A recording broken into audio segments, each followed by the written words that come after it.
স্টুডেন্টের ভিতরে অনেক তফাৎ আছে। কারণ সেটা আমি যখনই আসছে তখনই বুঝতে পারছি। 4-5 দিন যাওয়ার পর ঠান্ডা হয় নাই? 4-5 দিন যাওয়ার পর বুঝতে পারছি যে না, ওর ভিতরে ভালো ট্যালেন্ট আছে। সহজে বুঝতে পারবো। তো এই হচ্ছে বিষয়। তো আসলে সবার মেধা তো এক না। তবে হ্যাঁ, শিখতে পারে কিন্তু চেষ্টা থাকতে হয়। সবাই শিখতে পারে কিন্তু চেষ্টা থাকতে হয়। কিন্তু যে 2 মাস 10 দিন বা 20 দিন এরকম সময় যে কেউ শিখতে পারে বিষয়টা এরকম না। কারণ এটা একটা সার্ভিসিং এর বিষয়। আর অনেকে যে অনেকেই কমেন্টস করছেন বা আমাকে এই যে রিসেন্টলি ফোন করছেন অনেকে, আহ, আমার কন্ট্যাক্ট নাম্বারে বা আমার ইমুতেও আপনারা কল দিয়েছেন, মেসেঞ্জারও কল দিয়েছেন। তো এর ভিতরে দু একজন ভাই আমাকে বলছিলেন যে ভাই একটা বিষয় যেন প্রকাশ করি। সেটা হচ্ছে, আচ্ছা যাক, এখন ফোনটা দেখি রানিং হয় কি কাজ করছে। হুম।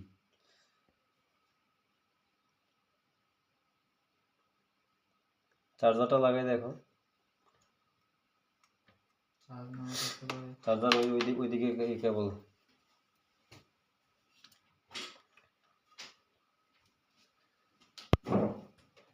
ওই সময় কি চার্জ দাও না? এটা তো চার্জ কম ছিল, ব্যাটারি চার্জ ছিল না। ওইটা দাও, ওইটাতে দাও, ওই মেশিনে দাও।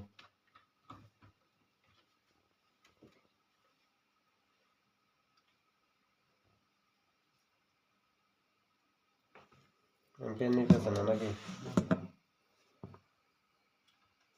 সিপিইউটা হয়তো বা কোনো বল ছোট বড় আছিল বা প্রপারলি কি বসে নাই। ব্যাটারিটা আবার খুলো তো। ব্যাটারি খুললে দেখো তো রিডিং নেই কিনা। ব্যাটারি খুলছো? ব্যাটারি খোলো, ডিসকানেক্ট করো।